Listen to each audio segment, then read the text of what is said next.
ರಾಜಧಾನಿ ಬೆಂಗಳೂರಿನಿಂದ ಕೇವಲ 56 ಕಿಲೋಮೀಟರ್ ದೂರದಲ್ಲಿರುವ ಐತಿಹಾಸಿಕ ನಂದಿ, ಕೈವಾರ, ವಿದುರಾಶ್ವತ್ಥದಂತಹ ಪ್ರವಾಸಿ ತಾಣಗಳನ್ನು ಹೊಂದಿರುವ ದ್ರಾಕ್ಷಿ ಬೆಳೆಗೆ ಮತ್ತು ರೇಷ್ಮೆಗೆ ಹೆಸರುವಾಸಿಯಾಗಿರುವ ಚಿಕ್ಕಬಳ್ಳಾಪುರವು ಕರ್ನಾಟಕದ ಒಂದು ಪ್ರಮುಖ ಜಿಲ್ಲೆ.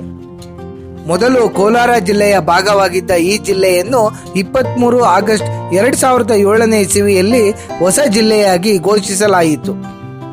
ಆದರೆ ಇಂದಿಗೂ ಕೋಲಾರ ಜಿಲ್ಲೆಯೊಂದಿಗೆ ಅವಿನಾಭಾವ ಸಂಬಂಧವನ್ನು ಈ ಜಿಲ್ಲೆ ಮುಂದುವರಿಸಿಕೊಂಡು ಬಂದಿದೆ.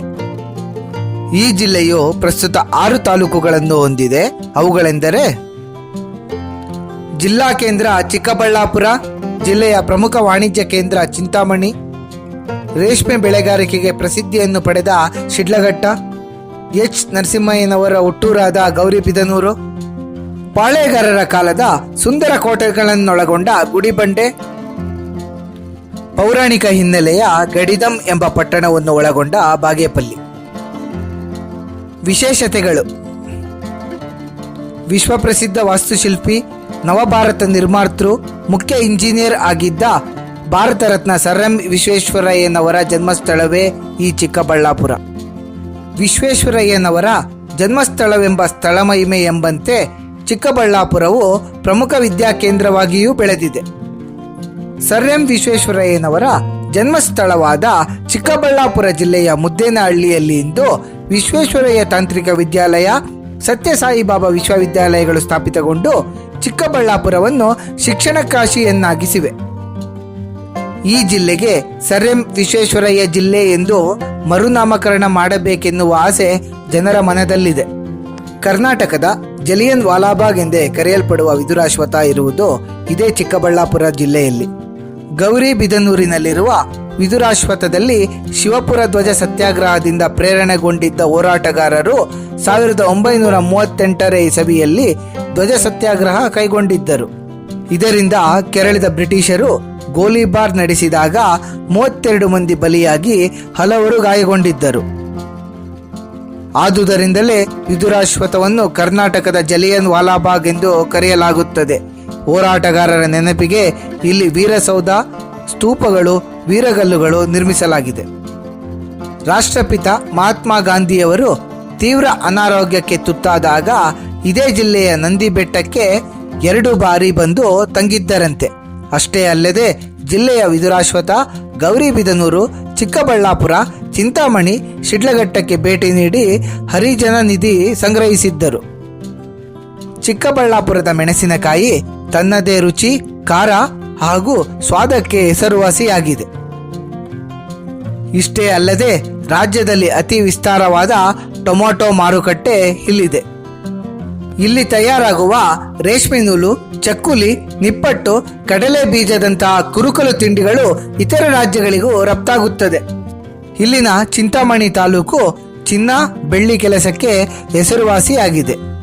ಹಿಂದೂ ಮುಸ್ಲಿಂ ಭಾವೈಕ್ಯತೆಯ ಸಂಕೇತವಾದ ಮುಸ್ಲಿಮರ ಪ್ರಮುಖ ಯಾತ್ರಾ ಸ್ಥಳ ಮುರುಘಮಲ್ಲ ಕ್ಷೇತ್ರವಿರುವುದು ಇದೇ ಚಿಕ್ಕಬಳ್ಳಾಪುರದ ಚಿಂತಾಮಣಿಯಲ್ಲಿ. ಶಿಡ್ಲಘಟ್ಟದ ರೇಷ್ಮೆ ಮಾರುಕಟ್ಟೆಯು ಏಷ್ಯಾದಲ್ಲೇ 2ನೇ ಅತಿ ದೊಡ್ಡ ರೇಷ್ಮೆ ಮಾರುಕಟ್ಟೆ ಎಂಬ ಹೆಗ್ಗಳಿಕೆಗೆ ಪಾತ್ರವಾಗಿದೆ. ಇದೇ ಚಿಕ್ಕಬಳ್ಳಾಪುರದಲ್ಲಿ ಬಾಬಾ ಆಟೋಮಿಕ್ ರಿಸರ್ಚ್ ಸೆಂಟರ್ ಮತ್ತು ಟಾಟಾ ಇನ್ಸ್ಟಿಟ್ಯೂಟ್ ಆಫ್ ಫಂಡಮೆಂಟಲ್ ರಿಸರ್ಚ್ಗಳು ತಮ್ಮ ವೈಜ್ಞಾನಿಕ ಸಂಶೋಧನಾ ಕೇಂದ್ರವನ್ನು ಹೊಂದಿವೆ. ಗೌರಿಬಿದನೂರು ತಾಲೂಕಿನ ಕೋಟಾಲದಿನ್ನೆ ಎಂಬಲ್ಲಿ ವಿಶ್ವದ ಯಾವುದೇ ಭಾಗದಲ್ಲಿ ಭೂಕಂಪನಗಳು ಸಂಭವಿಸಿದರೂ ಅದರ ತೀವ್ರತೆಯನ್ನು ನಮೂದಿಸುವ ಕೇಂದ್ರವನ್ನು 1965ರಲ್ಲಿ ಅಣುವಿಜ್ಞಾನಿ ಹೋಮಿ ಜಹಾಂಗೀರ್ ಬಾಬಾರವರ ನೇತೃತ್ವದಲ್ಲಿ ಭಾರತ ಸರ್ಕಾರವು ಸ್ಥಾಪಿಸಿದೆ. ಇದರ ಸಮೀಪವೇ ರಾಮನ್ ರಿಸರ್ಚ್ ಇನ್ಸ್ಟಿಟ್ಯೂಟ್ ಇದ್ದು ಇಲ್ಲಿ ದೂರದ ಗ್ಯಾಲಕ್ಸಿಗಳಿಂದ ಬರುವ ರೇಡಿಯೋ ಸಂಕೇತಗಳನ್ನು ಗ್ರಹಿಸಿ ಅಭ್ಯಾಸ ಮಾಡಲಾಗುತ್ತದೆ. ಭಾರತದಾದ್ಯಂತ ಪ್ರಸಿದ್ಧಿ ಪಡೆದ ಪ್ರಸಿದ್ಧ ಗಿರಿಧಾಮ ನಂದಿಬೆಟ್ಟ ಇರುವುದು ಇದೇ ಚಿಕ್ಕಬಳ್ಳಾಪುರದಲ್ಲಿ. ರಾಜೀವ್ ಗಾಂಧಿ, ನೆಹರು, ಇಂದಿರಾ ಗಾಂಧಿ, ರಾಷ್ಟ್ರಕವಿ ಕುವೆಂಪು, ಸಾರ್ಕ್ ರಾಷ್ಟ್ರಗಳ ಪ್ರಮುಖರು, ಇಂಗ್ಲೆಂಡ್ ರಾಣಿ Elizabeth, sir C V. Raman, Sardar Vallabhbhai Patel, Sarvepalli Radhakrishnan ಮುಂತಾದ ಪ್ರಸಿದ್ಧ ವ್ಯಕ್ತಿಗಳು ಸಹ ಈ ಬೆಟ್ಟಕ್ಕೆ ಭೇಟಿ ಕೊಟ್ಟು ಇದರ ನೈಸರ್ಗಿಕ ಸೌಂದರ್ಯಕ್ಕೆ ಮಾರು ಹೋಗಿರುವುದು ಚಿಕ್ಕಬಳ್ಳಾಪುರದ ಹಿರಿಮೆಯನ್ನು ಎತ್ತಿ ಸಾರುತ್ತದೆ. ಚಿಕ್ಕಬಳ್ಳಾಪುರ ಹಾಗೂ ಕೋಲಾರ ಜಿಲ್ಲೆಗಳಲ್ಲಿ ಹರಿಯುತ್ತಾ ಬಂದಿದ್ದ ಹಲವು ನದಿಗಳು ಉಗಮವಾಗುವುದು ಇಲ್ಲಿಯ ನಂದಿ ಬೆಟ್ಟದಲ್ಲೇ. ಆದ್ದರಿಂದಲೇ ನಂದಿ ಬೆಟ್ಟವು ಈ ಎರಡು ಜಿಲ್ಲೆಗಳ ಜಲ ನಿಕ್ಷೇಪ ತಾಣವಾಗಿ ಮಹತ್ವ ಪಡೆದಿದೆ. ನವಯುಗ ಇತಿಹಾಸ. ಚಿಕ್ಕಬಳ್ಳಾಪುರ ಪಟ್ಟಣದ ಮೂಲ ಹೆಸರು ಚಿನ್ನಬಲ್ಲಾಪುರಂ. ತೆಲುಗಿನಲ್ಲಿ ಚಿನ್ನ ಎಂದರೆ ಚಿಕ್ಕದು, ಬಲ್ಲ ಎಂದರೆ ಆಹಾರ ಧಾನ್ಯಗಳನ್ನು ಅಳೆಯುವ ಸಾಧನ ಹಾಗೂ ಪುರ ಎಂದರೆ ಪಟ್ಟಣ ಎಂಬ ಅರ್ಥಗಳಿವೆ. ಈ ಜಿಲ್ಲೆಯು ಪ್ರಾಚೀನ ಕಾಲದಿಂದಲೂ ಕೃಷಿಯ ಕೇಂದ್ರವಾಗಿದ್ದು, ಇಲ್ಲಿ ಜನರು ಆಹಾರ ಧಾನ್ಯಗಳನ್ನು ಅಳೆಯುವ ಸಣ್ಣ ಸಣ್ಣ ಸಾಧನಗಳನ್ನು ಉಪಯೋಗಿಸುತ್ತಿದ್ದರಿಂದ ಈ ಹೆಸರು ಬಂದಿದೆ. ಆವತಿಯ ಮಲ್ಲಬೈರಗೌಡರ ಪುತ್ರ ಮರಿಗೌಡರು ಈ ಪಟ್ಟಣದ ಸ್ಥಾಪಕರು. ಇವರು ಒಂದು ದಿನ ಕೋಡಿ ಮಂಚೇನಹಳ್ಳಿ ಅರಣ್ಯ ಪ್ರದೇಶದಲ್ಲಿ ಬೇಟೆಯಾಡುವಾಗ ಮೊಲವೊಂದು ಬೇಟೆ ನಾಯಿಗಳ ಮುಂದೆ ಭಯವಿಲ್ಲದೆ ನಿಂತಿದ್ದ ಅಪೂರ್ವ ದೃಶ್ಯವನ್ನು ನೋಡುತ್ತಾರೆ. ಈ ದೃಶ್ಯವನ್ನು ನೋಡಿ ಸಂತೋಷಗೊಂಡ ರಾಜರು ಈ ಜಾಗವು ಧೈರ್ಯವಂತ ಪ್ರದೇಶವಾಗಿದೆ ಎಂದು ತಿಳಿದು ವಿಜಯನಗರ ಅರಸರ ಅನುಮತಿಯನ್ನು ಪಡೆದು ಈ ಸ್ಥಳದಲ್ಲಿ ಒಂದು ಕೋಟೆ ಮತ್ತು ನಗರವನ್ನು ನಿರ್ಮಾಣ ಮಾಡುತ್ತಾರೆ. ಕಾಲಕ್ರಮೇಣ ಈ ನಗರ ಚಿಕ್ಕಬಳ್ಳಾಪುರವೆಂಬ ದೊಡ್ಡ ನಗರವಾಗಿ ಬೆಳೆಯುತ್ತಂತೆ. ನಂತರದ ದಿನಗಳಲ್ಲಿ ಚಿಕ್ಕಬಳ್ಳಾಪುರವು ಟಿಪ್ಪು ಸುಲ್ತಾನ್, ಬ್ರಿಟಿಷರು ಮತ್ತು ಮೈಸೂರು ಸಂಸ್ಥಾನದವರ ಆಳ್ವಿಕೆಗೆ ಒಳಪಟ್ಟಿತ್ತು. ಚಿಕ್ಕಬಳ್ಳಾಪುರ ಜಿಲ್ಲೆಯ ಪೌರಾಣಿಕ ಹಿನ್ನೆಲೆ. ಚಿಕ್ಕಬಳ್ಳಾಪುರ ಜಿಲ್ಲೆಯು ಸಮೃದ್ಧ ಇತಿಹಾಸವನ್ನು ಹೊಂದಿದ್ದು, ರಾಮಾಯಣ ಮಹಾಭಾರತಗಳ ಘಟನೆಗಳೊಂದಿಗೆ ತಳುಕು ಹಾಕುವಂತಹ ಪ್ರಾಚೀನ ಚಾರಿತ್ರಿಕ ಹಿನ್ನೆಲೆಯನ್ನು ಹೊಂದಿದೆ. ಚಿಂತಾಮಣಿ ತಾಲೂಕಿನ ಕೈವಾರ ಕ್ಷೇತ್ರವು ಪುರಾಣದಲ್ಲಿ ಇಂದ್ರನಿಂದ ಸ್ಥಾಪಿಸಲ್ಪಟ್ಟಿತೆಂಬ ನಂಬಿಕೆ ಇದೆ. ಮಹಾಭಾರತ ಕಾಲದಲ್ಲಿ ಏಕಚಕ್ರಪುರ ಎಂದು ಕರೆಸಿಕೊಳ್ಳುತ್ತಿತ್ತು ಈ ಕೈವಾರ. ವನವಾಸದಲ್ಲಿದ್ದ ಪಾಂಡವರು ಸ್ವಲ್ಪ ಕಾಲ ಇಲ್ಲಿ ತಂಗಿದ್ದರಿಂದ ಇದು ಪವಿತ್ರ ಕ್ಷೇತ್ರ ಎಂದು ಜನರು ನಂಬಿದ್ದಾರೆ. ಪಾಂಡವರು ತಮ್ಮ ವನವಾಸದ ಕಾಲದಲ್ಲಿ ಕೈವಾರದಲ್ಲಿ ಭೀಮಲಿಂಗೇಶ್ವರ ದೇವಾಲಯ ಸ್ಥಾಪಿಸಿದರು ಎಂದು ಪುರಾಣಗಳು ಸಾಬೀತುಪಡಿಸಿವೆ. ಕೈವಾರದ ಒಂದು ಬೆಟ್ಟದ ಮೇಲೆ ಭೀಮ ಮತ್ತು ಬಕಾಸುರರ ಮಧ್ಯೆ ಯುದ್ಧ ನಡೆದು ಇದರಲ್ಲಿ ಭೀಮ ಬಕಾಸುರನನ್ನು ವಧಿಸಿದನು ಎಂದು ಹೇಳಲಾಗುತ್ತದೆ. ಇದಕ್ಕೆ ಪುಷ್ಟಿ ಕೊಡುವಂತೆ ಇಂದಿಗೂ ಇಲ್ಲಿನ ಬೆಟ್ಟದ ಬಂಡೆಯ ಮೇಲೆ ಬಕಾಸುರನ ರಕ್ತದ ಕಲೆ ಇದೆ ಎನ್ನಲಾಗಿದೆ. ಕೈವಾರದ ಲಕ್ಷ್ಮಣ ತೀರ್ಥವು ಸೀತಾದೇವಿಗೆ ಒಮ್ಮೆ ಬಾಯಾರಿಕೆಯಾದ ಕಾರಣ ಲಕ್ಷ್ಮಣ ತನ್ನ ಬಿಲ್ಲಿನಿಂದ ಒಂದು ಬಂಡೆಗೆ ರಂಧ್ರ ಮಾಡಿ ಸೀತೆಯ ದಣಿವಾರಿಸಿದ ಸ್ಥಳ ಎಂಬ ಮಾತಿದೆ. ಇನ್ನೊಂದು ಐತಿಹ್ಯದ ಪ್ರಕಾರ ಮಹಿಷಾಸುರನನ್ನು ವಧಿಸುವ ಮೂಲಕ ಬ್ರಹ್ಮ ಹತ್ಯಾ ದೋಷಕ್ಕೆ ತುತ್ತಾದ ಚಾಮುಂಡೇಶ್ವರಿಯು ಕೈವಾರದ ಲಕ್ಷ್ಮಣ ತೀರ್ಥದಲ್ಲಿ ಮಿಂದು ಭೀಮಲಿಂಗೇಶ್ವರ ಅಮರನಾರಾಯಣನನ್ನು ಪೂಜಿಸಿ ದೋಷಮುಕ್ತಳಾದಳೆಂಬ ನಂಬಿಕೆ ಇದೆ. ಇಲ್ಲಿನ ಪ್ರಸಿದ್ಧ ತಾಣ ನಂದಿ ಬೆಟ್ಟದ ಬಗ್ಗೆ ಇನ್ನೊಂದು ಐತಿಹ್ಯವಿದೆ. ಶಿವಗಣಗಳಲ್ಲಿ ಒಬ್ಬನಾದ ನಂದಿಯು ಶಿವನ ಶಾಪಕ್ಕೆ ತುತ್ತಾಗಿ ಭೂಲೋಕಕ್ಕೆ ಬಂದಿಳಿದನು. ಆಗ ಭೂಲೋಕದಲ್ಲಿ ಜನರು ಬರಗಾಲ ಪೀಡಿತರಾಗಿದ್ದರು. ಭೂಲೋಕಕ್ಕೆ ಬಂದಿಳಿದ ನಂದಿ ಹಾಗೂ ದೇವಲೋಕದ ಕಾಮಧೇನುಗಳ ಸಮಾಗಮನದಿಂದ ಸಹಸ್ರಾರು ಕರುಗಳು ಜನಿಸುತ್ತವೆ. ಅವುಗಳಿಗಾಗಿ ಕಾಮಧೇನುವಿನ ಕೆಚ್ಚಲಿನಿಂದ ಧಾರಾಕಾರವಾಗಿ ಹರಿದ ಹಾಲಿನ ಪ್ರವಾಹ ಕ್ಷೀರ ನದಿಯಾಗುತ್ತದೆ. ಬರಗಾಲದಿಂದ ಬಳಲುತ್ತಿದ್ದ ಜನರು ಹಾಲನ್ನು ಕುಡಿದು ಸಂತೃಪ್ತರಾಗುತ್ತಾರೆ. ನಂದಿ ಬಂದಿಳಿದ ಆ ಬೆಟ್ಟವೇ ನಂದಿ ಬೆಟ್ಟ. ಕ್ಷೀರ ನದಿಯೇ ನಂದಿ ಬೆಟ್ಟದಲ್ಲಿ ಹುಟ್ಟಿ ಕೋಲಾರದಲ್ಲಿ ಹರಿಯುವ ಪಾಲಾರ್ ನದಿ ಎನ್ನಲಾಗುತ್ತದೆ. ತ್ರೇತಾಯುಗದಲ್ಲಿ ಇಲ್ಲಿನ ನಂದಿ ಬೆಟ್ಟದ ಕ್ಷೇತ್ರ ದಂಡಕಾರಣ್ಯವಾಗಿತ್ತೆಂದು ನಂಬಲಾಗಿದೆ. ಶ್ರೀರಾಮನು ಕಪಿಗಳ ಸಹಾಯದಿಂದ ಸೇತುವೆಯನ್ನು ನಿರ್ಮಿಸುವ ಸಂದರ್ಭದಲ್ಲಿ ಬ್ರಹ್ಮನು ಇಂದ್ರಾದಿ ದೇವತೆಗಳಿಗೆ ಸಹಾಯ ಮಾಡಲು ಅಪ್ಪಣೆ ಕೊಡುತ್ತಾನೆ. ಆ ಸಂದರ್ಭದಲ್ಲಿ ಸೇತುವೆ ನಿರ್ಮಾಣಕ್ಕೆ ಮೇರು ಪರ್ವತದಿಂದ 5 ಶಿಖರಗಳನ್ನು ತರುತ್ತಾರೆ. ಆದರೆ ಅಷ್ಟರಲ್ಲಿ ಸೇತುವೆಯ ನಿರ್ಮಾಣದ ಕಾರ್ಯ ಸಂಪೂರ್ಣಗೊಂಡಿದ್ದರಿಂದ ಇದೇ ನಂದಿ ಬೆಟ್ಟದ ದಂಡಕಾರಣ್ಯದಲ್ಲಿ ಆ ಬೆಟ್ಟಗಳನ್ನು ಭೂಮಿಗೆ ಇಳಿಸಿದರು ಎನ್ನಲಾಗಿದೆ.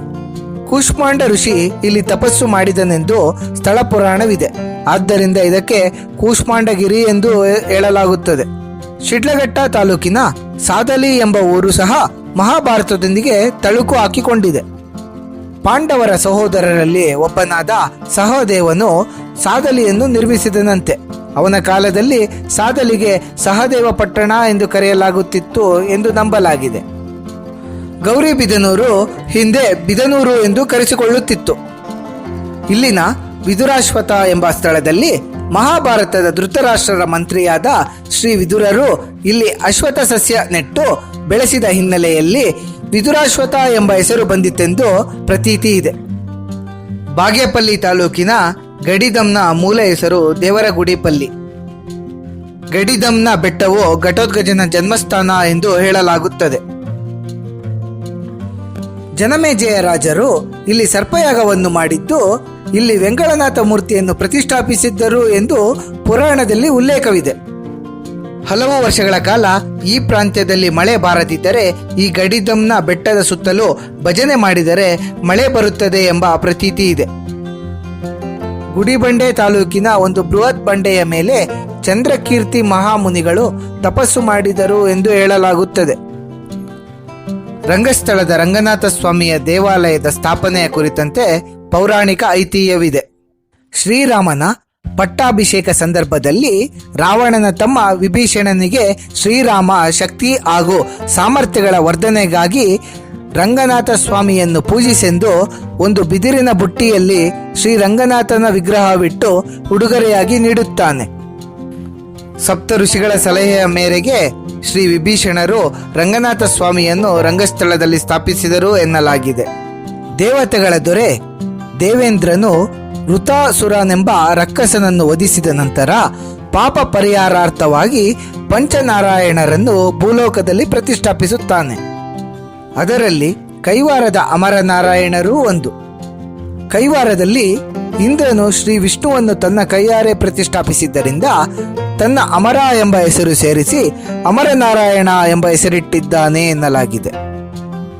ಸಾಹಿತ್ಯ ಲೋಕಕ್ಕೆ ಚಿಕ್ಕಬಳ್ಳಾಪುರದ ಕೊಡುಗೆ. ಪ್ರಾಚೀನ ಕಾಲದಿಂದಲೂ ಚಿಕ್ಕಬಳ್ಳಾಪುರ ಜಿಲ್ಲೆಯ ಮೂಲದ ಸಾಹಿತಿಗಳು ಸಾರಸ್ವತ ಲೋಕಕ್ಕೆ ಅದ್ವಿತೀಯ ಕೊಡುಗೆ ನೀಡುತ್ತಾ ಬಂದಿದ್ದಾರೆ. ಚಿಕ್ಕಬಳ್ಳಾಪುರದ ಮಾಣಿಕ್ಯ, ಭಾರತ ರತ್ನ, ವಿಶ್ವಕಂಡ ಅದ್ಭುತ ಇಂಜಿನಿಯರ್ ಸರ್ ಎಂ ವಿಶ್ವೇಶ್ವರಯ್ಯನವರು ಕನ್ನಡ ಸಾಹಿತ್ಯ ಪರಿಷತ್ ರಚನೆಗೆ ಕಾರಣಕರ್ತರಾಗಿದ್ದಾರೆ. ಜ್ಞಾನಪೀಠ ಅಕಾಡೆಮಿಯ ರಾಷ್ಟ್ರೀಯ ಮೂರ್ತಿದೇವಿ ಪ್ರಶಸ್ತಿಯನ್ನು ಪಡೆದ ಪ್ರಥಮ ಕನ್ನಡಿಗರು ಚಿಕ್ಕಬಳ್ಳಾಪುರ ಮೂಲದ ಸಾಹಿತಿ ಸಿ.ಕೆ. ನಾಗರಾಜರಾವ್. ಸಂಖ್ಯಾಲಿಪಿ ಮೂಲಕ ಕೃತಿಗಳನ್ನು ಕೊಡುಗೆ ನೀಡಿದ ಪ್ರಾಚೀನ ಕವಿ ಕುಮದೇಂದು ಮುನಿ ಚಿಕ್ಕಬಳ್ಳಾಪುರದ ಯಲುವಹಳ್ಳಿ ಮೂಲದವರು. ಕನ್ನಡ ಸಾಹಿತ್ಯಿಕ ಲೋಕದಲ್ಲಿ ವಿಶಿಷ್ಟ ಸ್ಥಾನ ಪಡೆದಿರುವ ಸಿರಿಭೂವಲಯ ಎಂಬ ಅದ್ಭುತ ಕೃತಿಯ ಕೃತಿಗಾರ ಇದೇ ಕುಮದೇಂದು ಮುನಿ. ಕೈವಾರದ ತಾತಯ್ಯ ಅಥವಾ ಕೈವಾರದ ನಾರಾಯಣಪ್ಪ ಇವರು ಕನ್ನಡ ಹಾಗೂ ತೆಲುಗು ದ್ವಿಭಾಷಾ ಕವಿಯಾಗಿದ್ದರು. ಹಲವಾರು ಕೀರ್ತನೆಗಳು, ಅಮರನಾರಾಯಣ ಶತಕಗಳು, ಭವಿಷ್ಯ ಕಾಲವನ್ನು ಸಹ ರಚಿಸಿದ್ದಾರೆ. ಶಿಕ್ಷಣ ತಜ್ಞ ಹಾಗೂ ವೈಜ್ಞಾನಿಕ ಲೇಖಕರಾದ ಡಾಕ್ಟರ್ ಎಚ್ ನರಸಿಂಹಯ್ಯನವರು ಗೌರಿಬಿದನೂರಿನ ಹೊಸೂರಿನವರು. ಚಿಂತಾಮಣಿಯ ಖ್ಯಾತ ಕವಿ ಬಿ.ಆರ್. ಲಕ್ಷ್ಮಣರಾವ್, ಹೆಸರಾಂತ ಸಾಹಿತಿಗಳಾದ ತಿರುಮಲೆ ತಾತಾಚಾರ್ಯ ಶರ್ಮಾ, ತಿರುಮಲೆ ರಾಜಣ್ಣ, ವಿಜಯನಗರದ ಆಸ್ಥಾನ ಕವಿಯಾಗಿದ್ದ ನಂದಿ ತಿಮ್ಮನ, ಎಲ್ ಬಸವರಾಜು, ಚಿ ಶ್ರೀನಿವಾಸರಾಜು, ಭಾರತ ರತ್ನ ಪುರಸ್ಕೃತರಾದ ಪ್ರೊಫೆಸರ್ ಸಿ.ಎನ್.ಆರ್. ರಾವ್, ಕೇಂದ್ರ ಸಾಹಿತ್ಯ ಅಕಾಡೆಮಿ ಪ್ರಶಸ್ತಿ ಪುರಸ್ಕೃತ ಮಕ್ಕಳ ಸಾಹಿತಿ ಟಿ.ಎಸ್. ನಾಗರಾಜ ಶೆಟ್ಟಿ ಮೊದಲಾದವರು ಚಿಕ್ಕಬಳ್ಳಾಪುರದವರೇ. ತೆಲುಗಿನಲ್ಲಿ ಕಾಲಜ್ಞಾನಿ ಎಂದೇ ಪ್ರಸಿದ್ಧರಾಗಿರುವ ಪೋತಲೂರಿ ವೀರಬ್ರಹ್ಮರವರು ಸಹ ಚಿಕ್ಕಬಳ್ಳಾಪುರದವರು. ಇಷ್ಟೆಲ್ಲ ವೈಶಿಷ್ಟ್ಯತೆಗಳನ್ನು ಹೊಂದಿರುವ ಚಿಕ್ಕಬಳ್ಳಾಪುರ ಬಗೆಗಿನ ಇನ್ನಷ್ಟು ಮಾಹಿತಿ ತಿಳಿಯಲು ಚಿಕ್ಕಬಳ್ಳಾಪುರ ಪರಿಚಯದ ಭಾಗ 2 ನಿರೀಕ್ಷಿಸಿ. ನಿಮಗೆ ಈ ವಿಡಿಯೋ ಇಷ್ಟವಾಗಿದ್ದಲ್ಲಿ ಲೈಕ್ ಮಾಡಿ, ಶೇರ್ ಮಾಡಿ ಹಾಗೂ ಸಬ್ಸ್ಕ್ರೈಬ್ ಮಾಡಿ ಮತ್ತು ಬೆಲ್ ಬಟನ್ ಒತ್ತುವುದನ್ನು ಮರೆಯಬೇಡಿ.